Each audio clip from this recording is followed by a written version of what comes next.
Isso é constante, né? Isso é constante, as ameaças, né? As intimidações, né?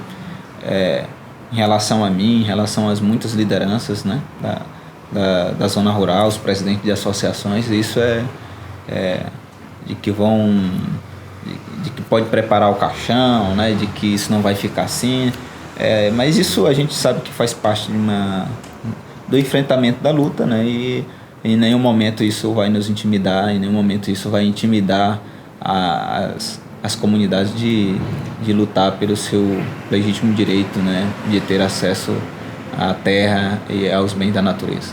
Mas nós entendemos que a questão central da opressão, né? Da violência no Estado brasileiro é a questão da terra, né? É lá que está o cerne do que há de mais atrasado nesse país. E eu acho que essa é uma luta de fundamental importância, não simplesmente para os fóruns de redes, mas para todos aqueles que querem um outro Estado que possa garantir dignidade para as pessoas.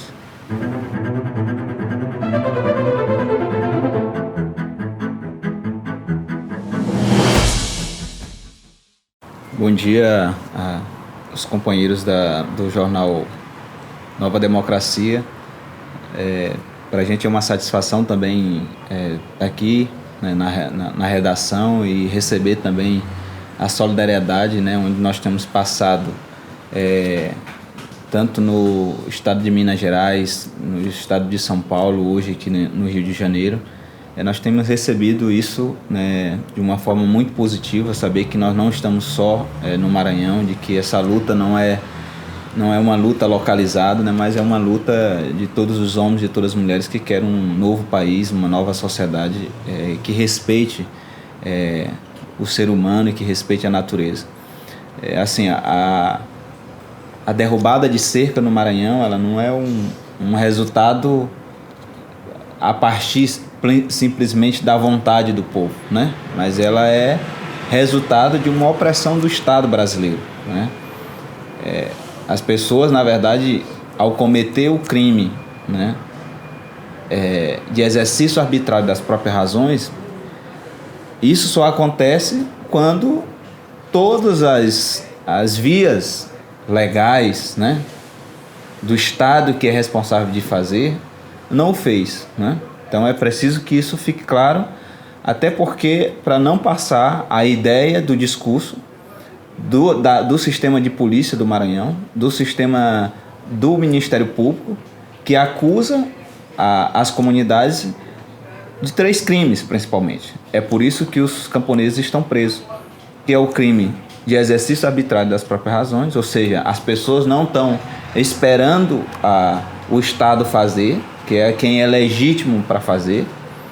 O segundo é do dano, né, de que as pessoas estão cometendo ou praticando dano contra aqueles que se dizem donos proprietários, e o crime de associação criminosa. Olha, o primeiro, as pessoas estão fazendo porque é a última opção que elas têm.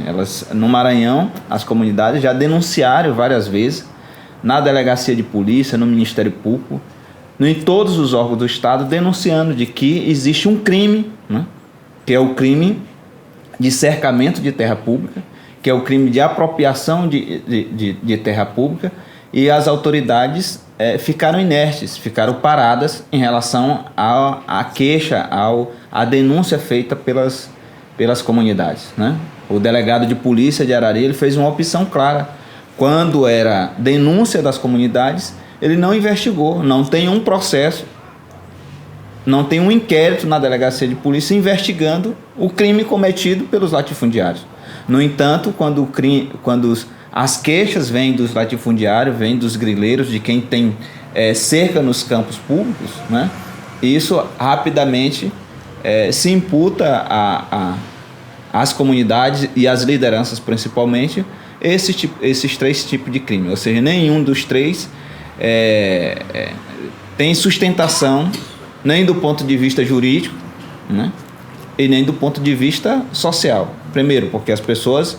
É mentira dizer que as pessoas não procuraram o Estado. Quer dizer, as pessoas procuraram o Estado inúmeras vezes no decurso de muitos anos. né? E até hoje o Estado não resolveu essa questão, né? Para vocês terem uma ideia, essa região ela está dentro de uma área do Estado. São quase 2 milhões de hectares de terra, né?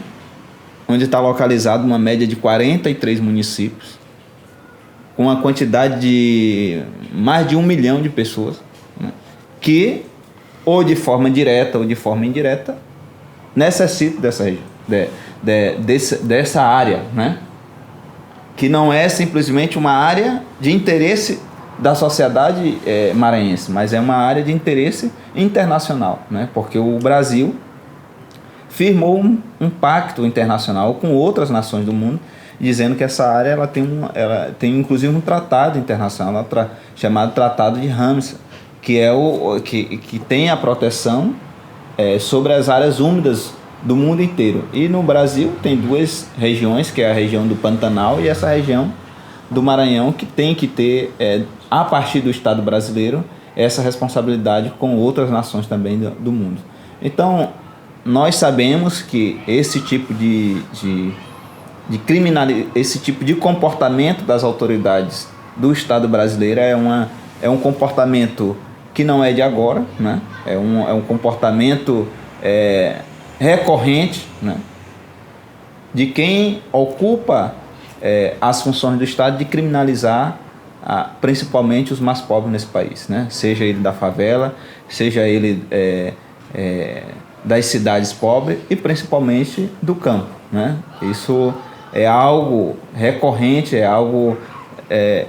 se você pegar a história do Brasil, o latifúndio é a espinha dorsal do que há de mais atrasado nesse país, né? Quer dizer, se você pegar as principais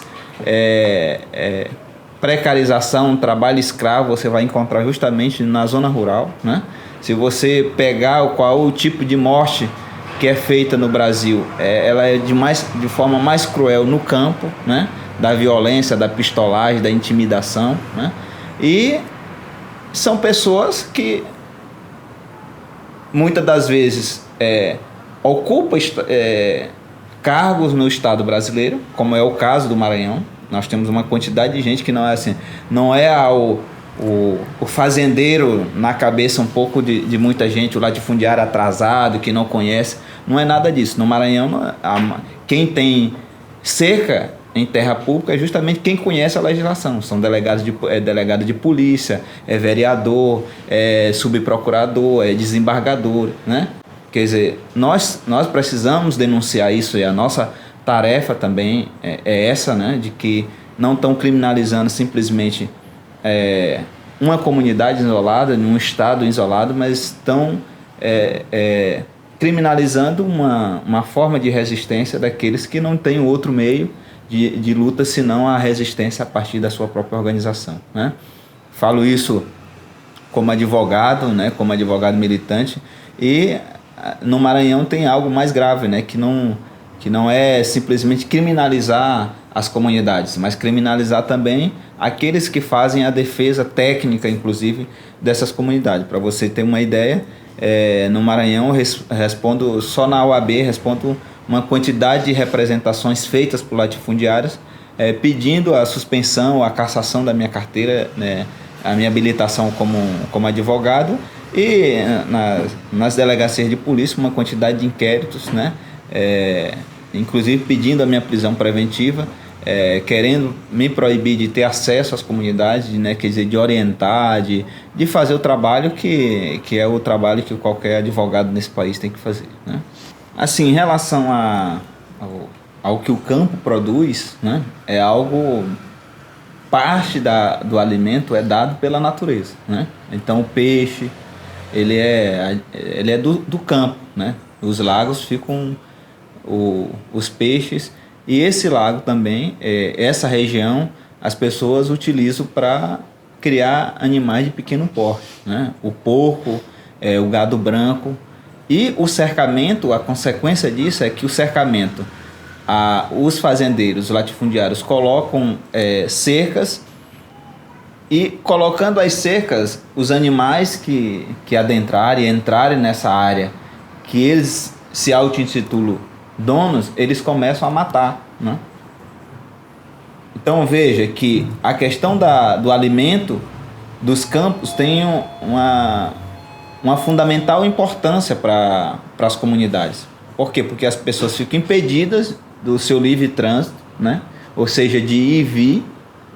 As pessoas ficam impedidas de pescar, porque os búfalos terminam destruindo o pescado, e ficam impedidos de criar os seus animais de pequeno porte, porque terminam sendo abatidos pelos fazendeiros, né? Então isso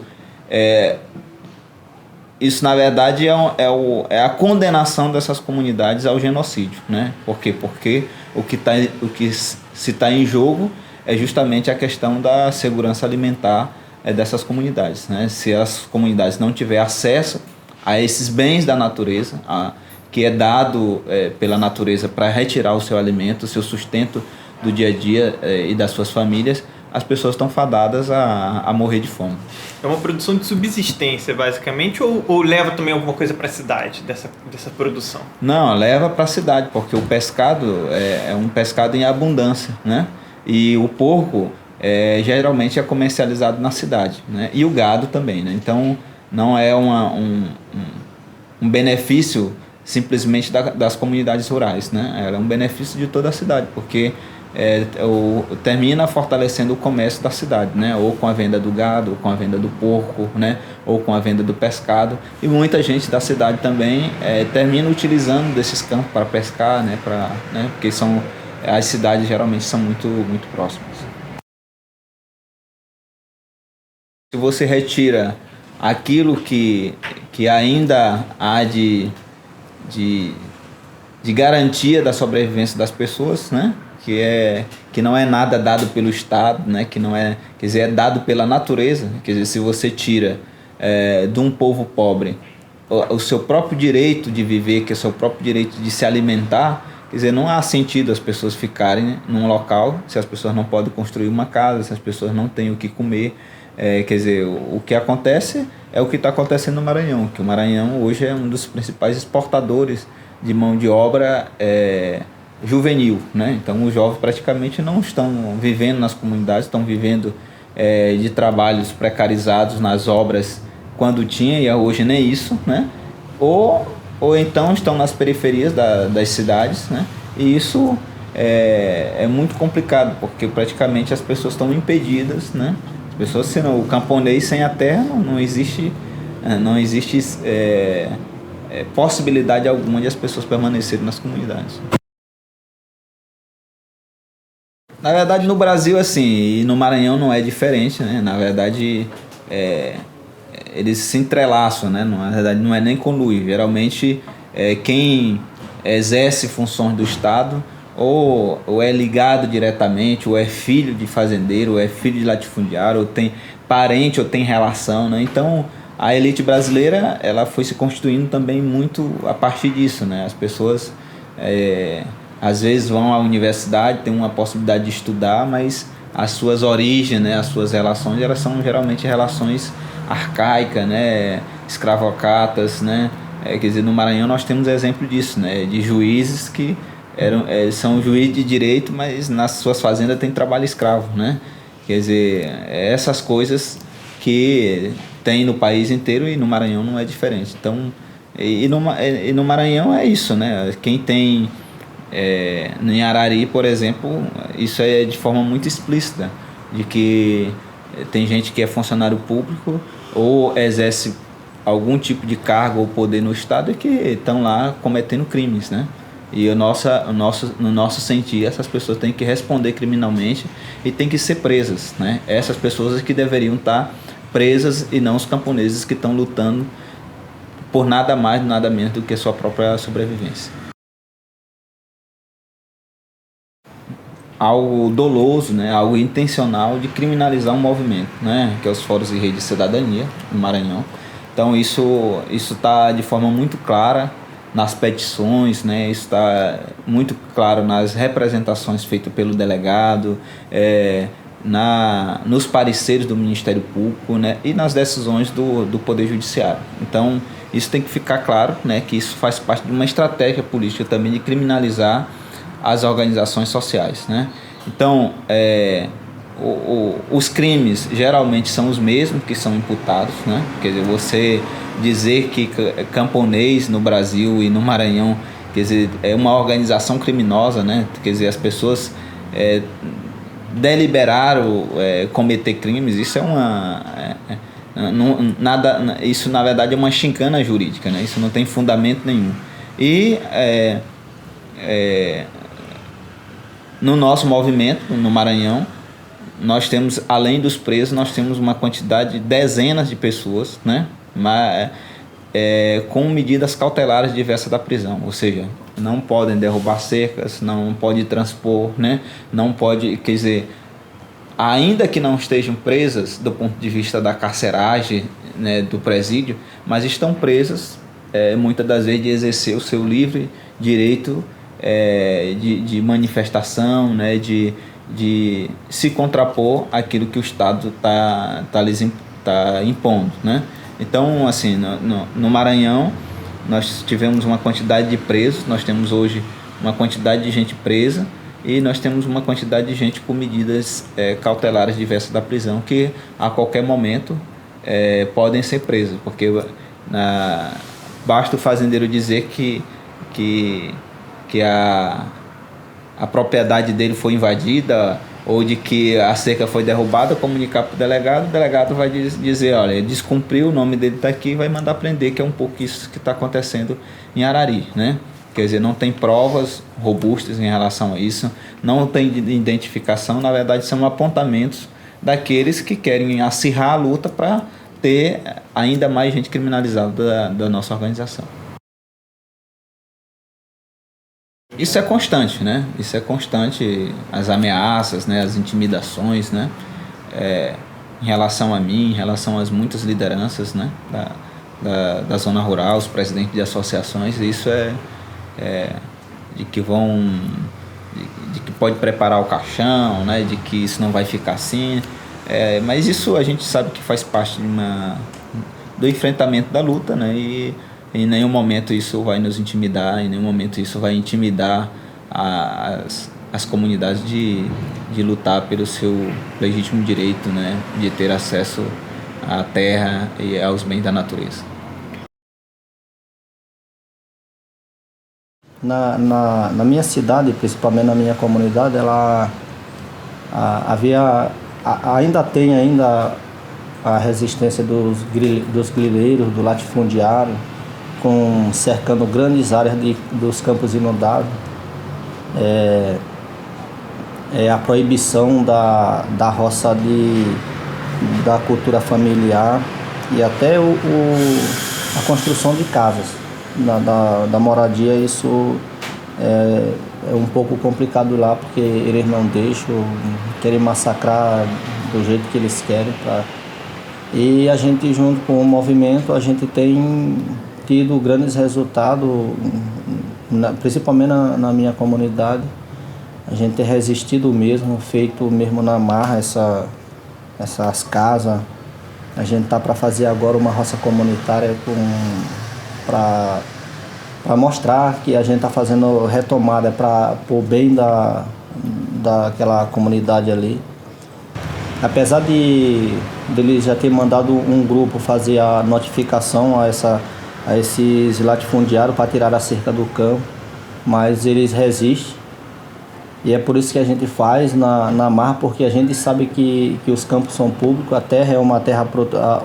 A Baixada é um setor protegido pela APA e é proibido o cercamento das áreas inundáveis e a criação do búfalo lá, porque prejudica muito o pescado. Acaba onde vai o pescado, onde o búfalo fica, não tem serventia para nada.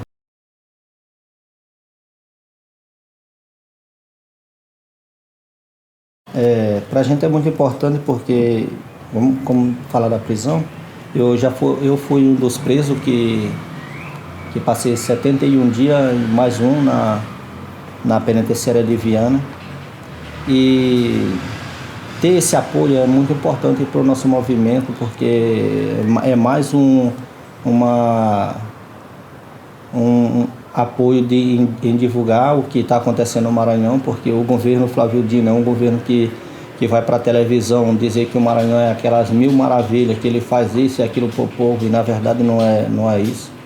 A gente que vive, que sabe do jeito que ele é um governo que está massacrando a classe pobre, principalmente quilombolas e indígenas, a parte principal que ele está entregando grandes territórios para empresas chinesas e outros latifundiários, e aí a gente tem que mostrar isso para o Brasil, que não é exatamente o que ele vem para a televisão falar.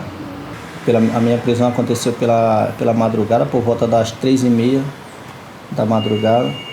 Na verdade eu tinha um trabalho, eu trabalhava numa loja de imóveis, e aí não tinha tanta influência assim de sair, quase assim, mas eu acho que devido à minha participação de algumas coisas na comunidade, e eu acho que eles me confundiram com um pouco da liderança. E aí me levaram preso. Você é marceneiro, desculpa. Montador de imóveis. Me levaram preso só de cueca, ele chega até a brincar. Mas o pior foi que a gente tinha o direito de ser ouvido pelo juiz dias depois, mas só depois de 71 dias que a gente foi na presença do juiz. E aí fica aquela intensidão na família, né?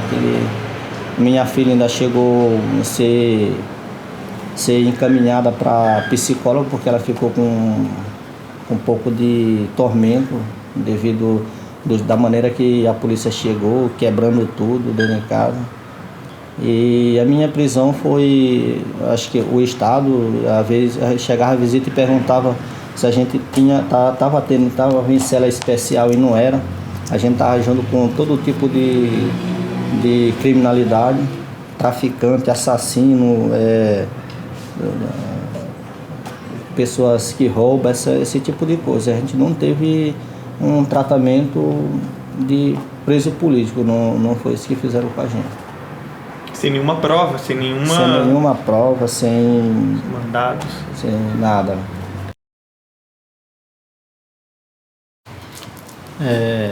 Primeiramente agradecer o espaço pela Nova Democracia, que é um veículo de grande importância, e eu tenho certeza que já tem um pouco do conhecimento da nossa luta, e daqui para frente a gente vai estreitar mais de conversa isso.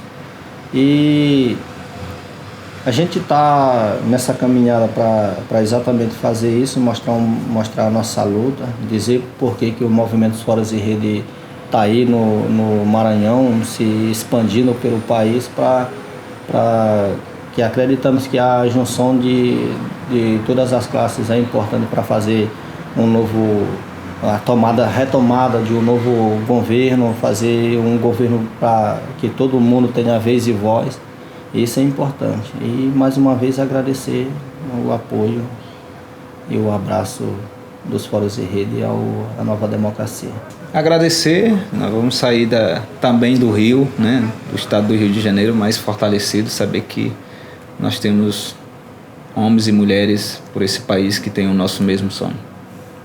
Com certeza. Vocês estão lá no campo lutando, nós estamos aqui na cidade, seu ponto de apoio forte. Gostaríamos de dar humilde,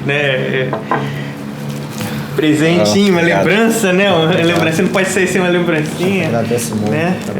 Aí tem um livro que é da nossa editora, chefe, nossa fundadora, na verdade, que é a Rosana Bond, é o livro Peru, que fala da luta indígena, camponesa.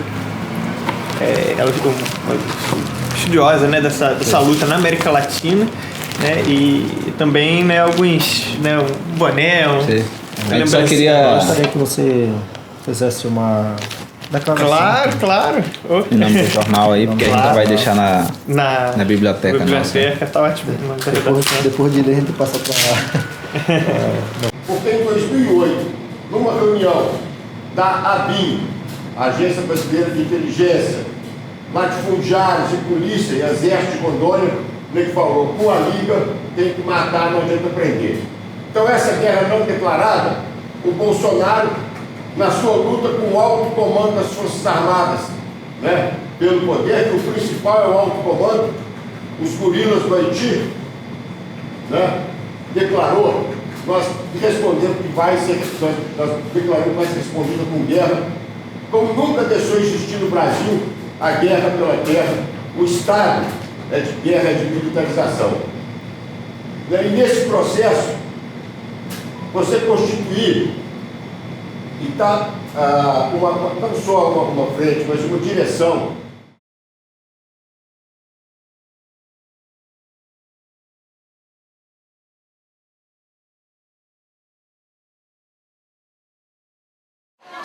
Isso daí vai estar no YouTube, o bagulho é geral acessar e postar no Face, postar no Twitter, pra espalhar mesmo, pra espalhar.